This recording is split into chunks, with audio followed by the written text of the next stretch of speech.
Assalamualaikum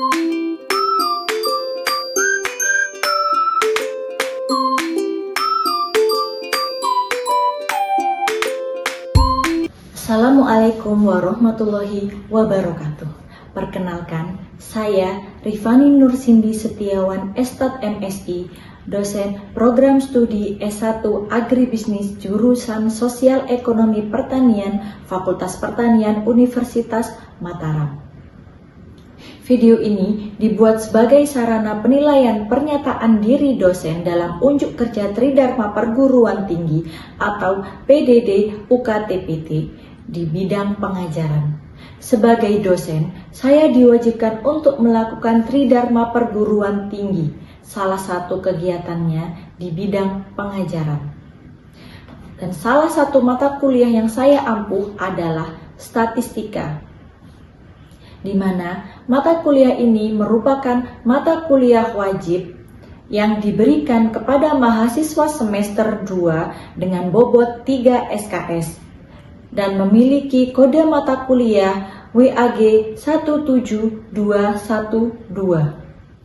Adapun deskripsi dalam mata kuliah ini adalah, pada mata kuliah ini mahasiswa akan mempelajari konsep-konsep dasar statistika meliputi statistika deskriptif, teori probabilitas, serta statistika inferensial yang di dalamnya terdapat uji hipotesis dan model regresi linier sederhana maupun regresi linier berganda.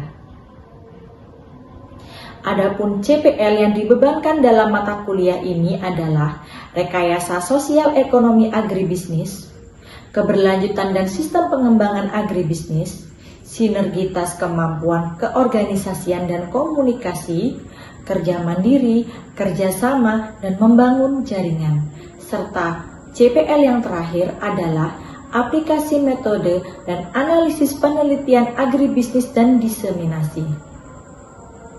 Terdapat 4 capaian pembelajaran mata kuliah atau CPMK, yaitu yang pertama, memahami konsep-konsep dasar statistika, jenis-jenis data, dan manfaatnya dalam berbagai bidang. Yang kedua, melakukan analisis data secara deskriptif serta interpretasinya.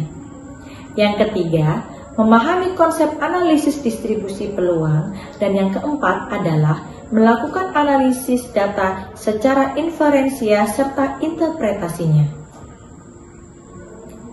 Adapun 10 CPMK dalam mata kuliah ini yaitu mahasiswa mampu memahami statistika deskriptif maupun statistika induktif dan menggunakan dalam pengumpulan serta penyajian data.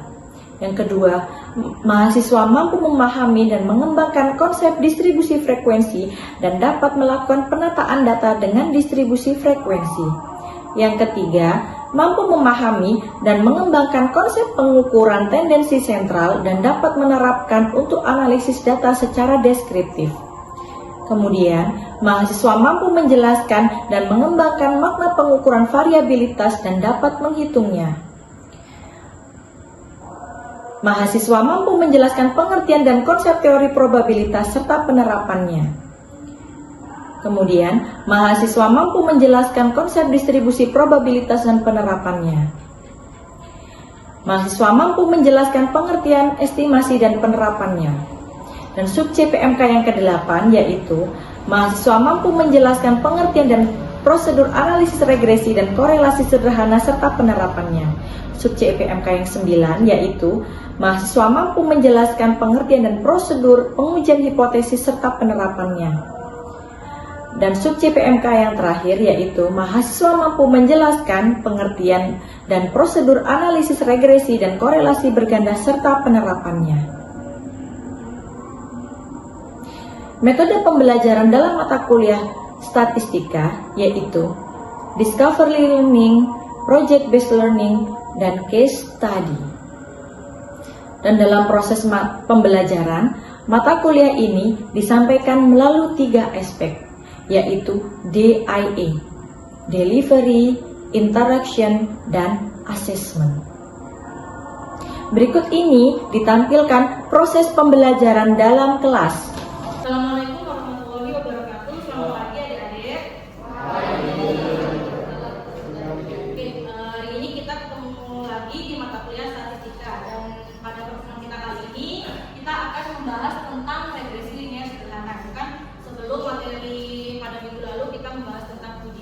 analisis, dan minggu ini kita masuk ke regresi linier sederhana.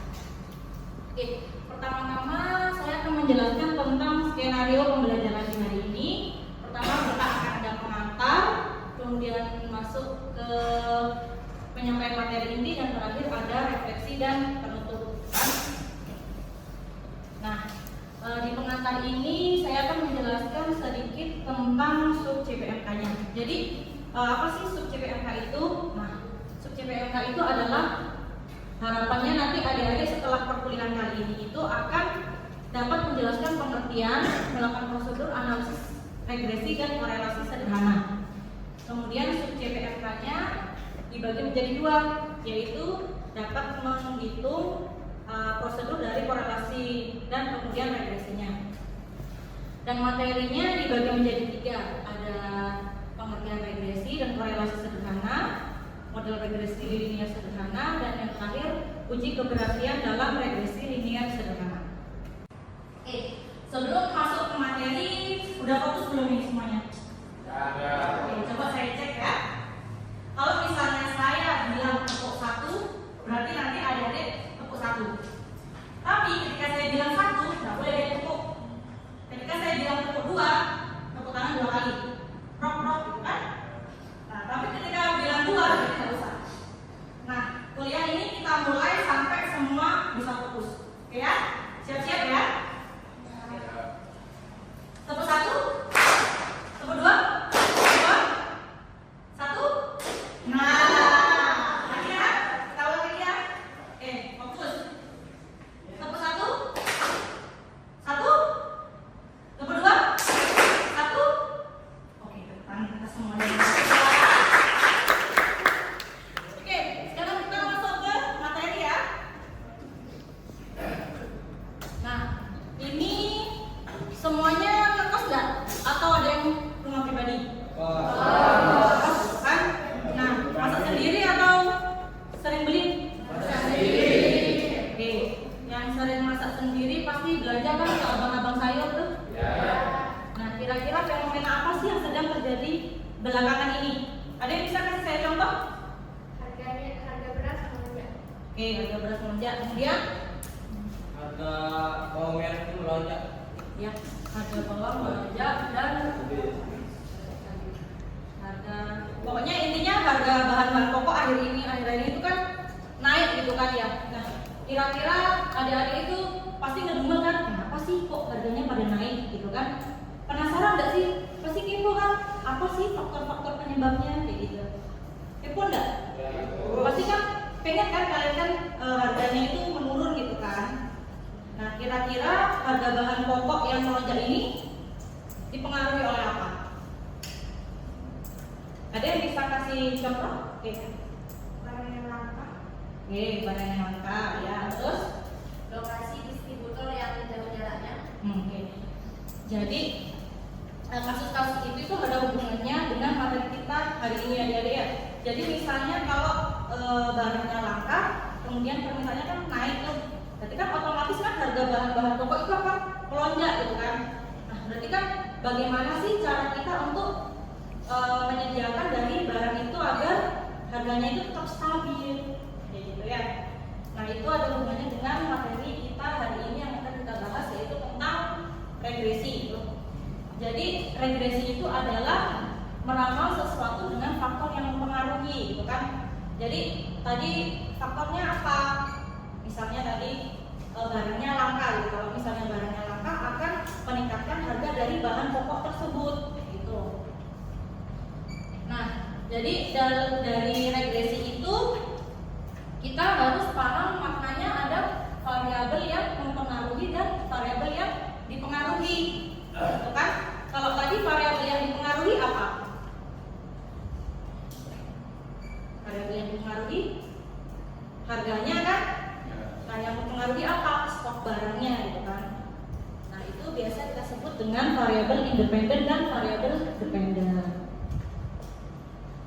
Nah, adapun hubungan antar variabel regresi sederhana ini dapat berupa hubungan positif atau hubungan negatif, gitu kan? Kalau misalnya hubungannya positif itu ditandai dengan kurva yang meningkat, gitu kan? Kalau misalnya hubungan negatif itu ditandai dengan kurva yang menurun. Misalkan ini adalah data angka kelahiran bayi, kemudian yang naik ini sungguhnya adalah permintaan susu. Semakin banyak jumlah bayi, kalau angka kelahiran bayinya naik, berarti permintaan susunya akan meningkat kan? Ya. Nah, kemudian hubungan negatif, misalnya suku bunga naik, permintaan kreditnya bakal naik atau turun? Misalnya nih, adik-adik jadi nasabah bank gitu kan, ditawarin sama salesnya gitu kan, ayo dong ambil pinjaman ke kita gitu. Kalau misalnya suku bunganya naik, bakal pikir-pikir lagi kan untuk ngambil itu kan, untuk ambil kreditnya kan. Nah kalau misalnya sama juga kayak gini ya, jadi gambarkannya, kalau misalnya dia suku bunganya naik, maka permintaan kreditnya akan turun. Nah, dalam regresi linear sederhana ini, variabel yang akan diramalkan itu hanya dipengaruhi oleh satu faktor.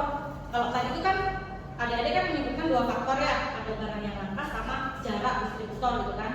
Kalau misalnya yang variabel untuk regresi linear sederhana ini hanya memperhatikan satu faktor saja. Dan nanti persamaannya itu dituliskan dalam persamaan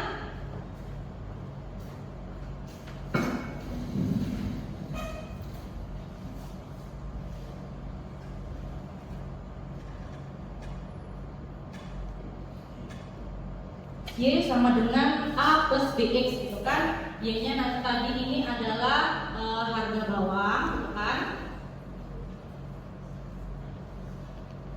Kemudian ini adalah stok barang gitu ya.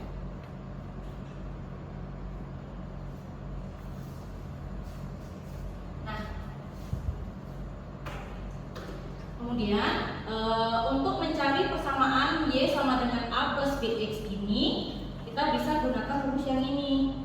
Jadi X ini adalah variabel kreditor atau variabel yang mempengaruhi, dan Y ini adalah variabel respon atau variabel yang mempengaruhinya.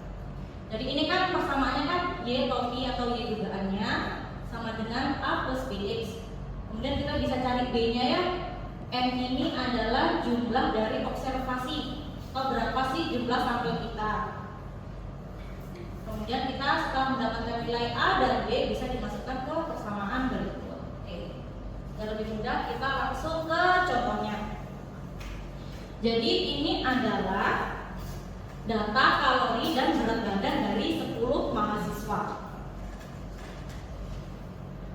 Kira-kira mana sih variabel yang mempengaruhi dan dipengaruhi? Yang mana? Berat badan apanya? Yang dipengaruhi kan? Jadi kalau misalnya semakin besar kalori kita per hari gitu kan, berarti kita kan nanti makin gendut, misalnya kan kayak gitu. Nah, oke, pertama kita coba tulis persamaannya ya, nanti gunanya ini untuk apa sih Bu? Gitu. Nanti kita ketemu di akhir. Oke, siapa yang mau kerjain nulis dua persamaannya tadi? Silakan.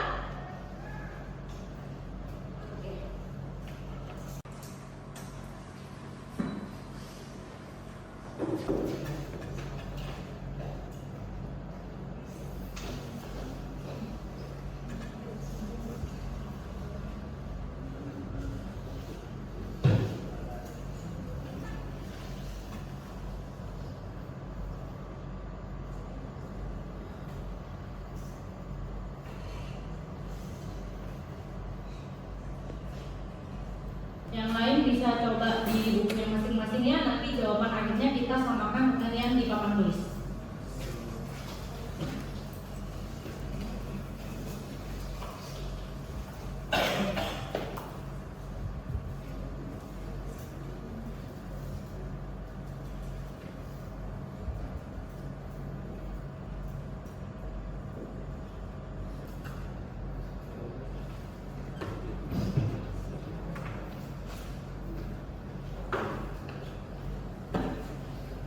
Gimana? Dari sini sama nggak? Sampai di kejadian teman? Oke, kita coba cek ya, benar nggak jawabannya.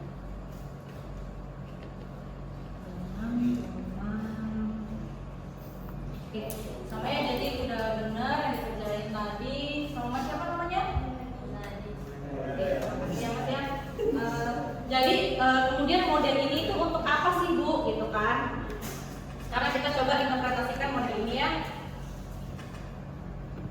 Jadi Y topi sama dengan 2,6 plus 0,149 X. Tadi Y-nya itu apa? Harga bawang? Balik ke soal yang tadi. Jadi Y-nya tadi itu kan berat badan, ya kan? Kemudian X itu adalah kalori. Nah, gunanya nih model ini, misalnya nanti mau ada yang diet, gitu kan? Mau ada yang diet, terus nanti nilai X-nya langsung dimasukin ke sini aja. Jadi misalnya kalorinya sekian, gitu kan? Misalnya kalorinya 50. Nah, nanti berat badannya tuh jadinya berapa sih? Kayak gitu. Jadi dengan rumus ini itu bisa kita aplikasikan dalam kehidupan sehari-hari. Misalnya ada yang mau diet nih, kayak gitu. Kalau misalnya yang contoh soal yang tadi, contoh kasus tadi itu kan harga bawang sama stok barang gitu kan. Misalnya nih harga bawangnya tadi kan naik gitu kan ya. Berarti gimana sih biar harga bawangnya ini bisa turun gitu kan? Berarti stoknya bisa kita coba-coba nih masukin berapa. Misalnya kalau stok barangnya itu 8 kg gitu. Nanti harganya bakal berapa nih gitu. Kalau misalnya nanti naik lagi, kita bisa simulasikan lagi kalau misalnya dia stoknya 100 kilo nanti bakal naik atau turun kayak gitu. Itulah gunanya dari model regresi yang kita dapatkan kayak gitu. Nah, kemudian di regresi itu kita juga bisa mengetahui apakah si faktor misalnya stok barang ini berpengaruh secara signifikan nggak sih sama si harga bawang, atau si kalori ini berpengaruh secara signifikan nggak terhadap berat badan kan? Itu bisa kita gunakan uji signifikansi ya adik-adik ya, dimana nanti keputusannya itu bisa kita pakai dengan uji T, dimana minggu lalu sudah kita bahas dengan uji hipotesis gitu kan. Nah, jadi maknanya atau kesimpulan yang bisa kita dapat, regresi itu bisa menjadi ada dua gitu manfaatnya ya. Yang pertama, kita bisa tahu modelnya gitu kan, dimana pemodelan ini digunakan untuk meramalkan gitu kan. Misalnya yang model pertama ini bisa digunakan oleh pemerintah gitu kan, bagaimana sih cara menekan harga bawangnya gitu kan. Kalau misalnya si faktor stok barangnya ini berpengaruh secara signifikan, berarti nanti si pemerintah itu bisa mengantisipasi dengan memperkirakan stok barang agar si harga bawangnya ini bisa turun kayak gitu. Begitu pula dengan contoh soal yang untuk berat badan dan kalori ini gitu kan. Jadi kalau misalnya yang mau program diet ini misalnya dia berpengaruh, nanti bisa dicoba berapa sih kalori yang masuk biar berat badannya itu bisa ideal kayak gitu. Oke, sampai sini ada yang mau bertanya? Oke, silakan. Yang di slide kurva hubungan antar variabel. Saya.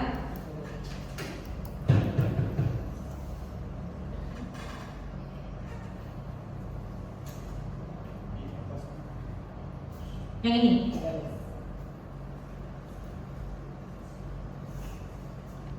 Oke, gimana?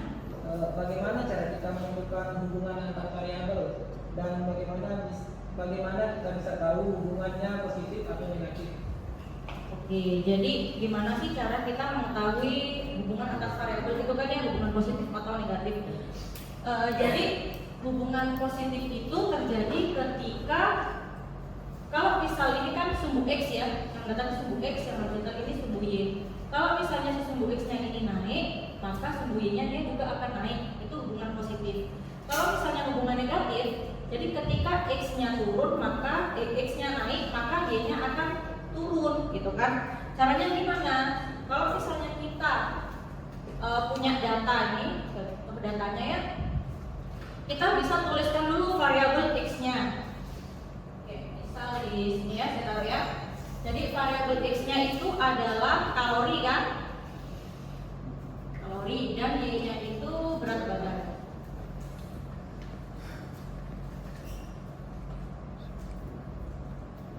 Jadi langkah pertamanya adik-adik itu mengurutkan dari data terkecilnya dulu.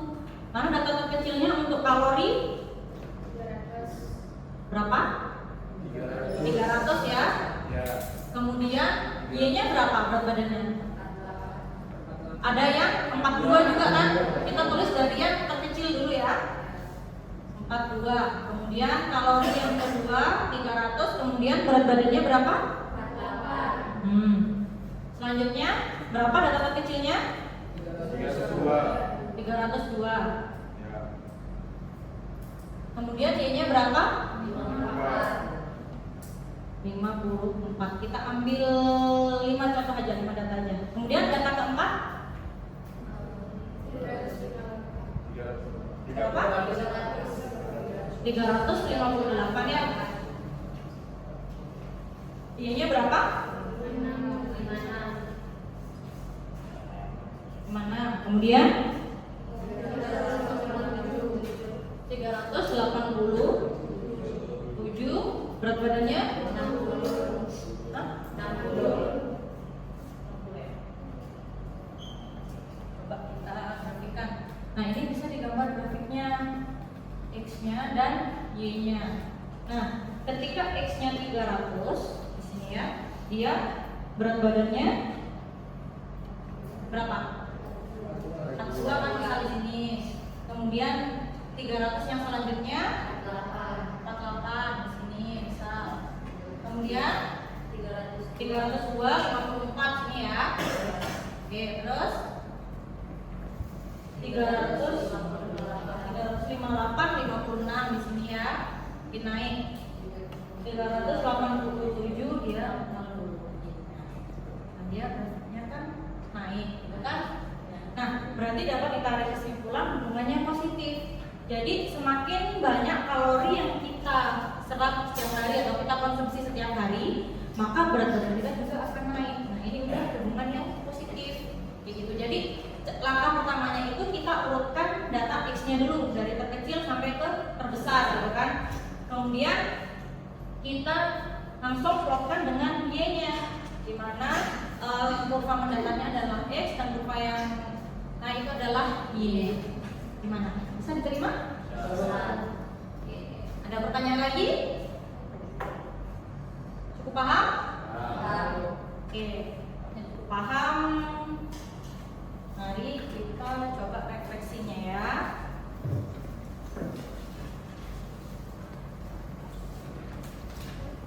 Nah, jadi tugas mandiri. Jadi dari tugas mandiri ini bisa dilihat pada RTM-nya ya. Adik-adik, RTM-nya kan di RPS itu ada 2, dan ini masuk ke dalam RTM kedua, termasuk tipe problem based learning ya. Jadi dari masalah sehari-hari itu kita refleksikan dalam materi regresi gitu. Nah, nanti untuk rubrik penilaiannya ada di RTM-nya itu. Jadi sistematikanya jadi harus lengkap, mulai dari langkah-langkah penulisan rumusnya sampai ke interpretasi modelnya. Itu untuk tugasnya. Nah, cukup jelas untuk tugasnya? Oke, kalau misalnya nanti ada yang nggak jelas, tugasnya bisa tanya di grup ya. Oke, sekarang kita refleksinya. Kalau misalnya tadi dengerin nggak pasti paham ya? Coba tuliskan nama dan NIM di kertas, kemudian jawab 2 pertanyaan berikut ini. Silakan, bisa dimulai, saya kasih waktu 3 menit.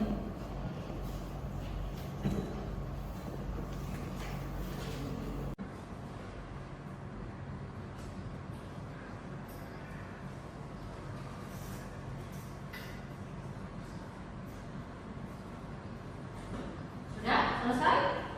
Oke, minta tolong satu orang ya untuk mengumpulkan ke depan, kita bahas sedikit nih. Saya mau tahu. Oke. Sudah paham belum kira-kira?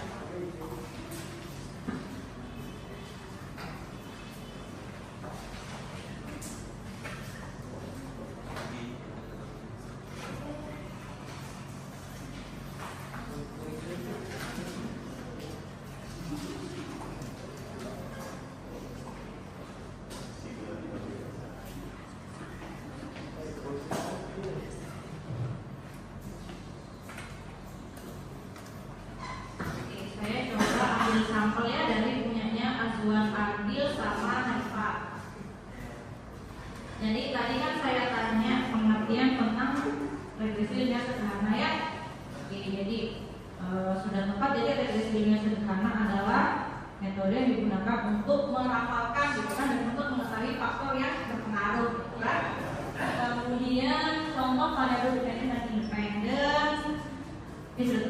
jadi seperti pengeluaran dan pendapatan. Jadi ketika pendapatan kita meningkat, maka pengeluaran juga akan meningkat.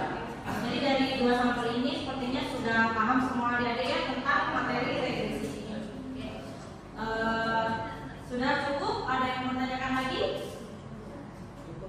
Cukup ya.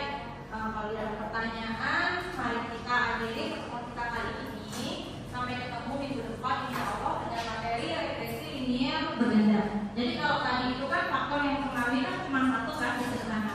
Kalau misalnya faktor regresi linear berganda itu ada lebih dari satu faktor, bisa ada 2, 3, sampai 10 tak terbatas faktor-faktornya itu. Itu dengan regresi linear berganda. Oke, terima kasih atas atensi yang diberikan kali ini. Mohon maaf apabila ada salah kata. Mari kita tutup sampai ketemu minggu depan. Assalamualaikum warahmatullahi wabarakatuh.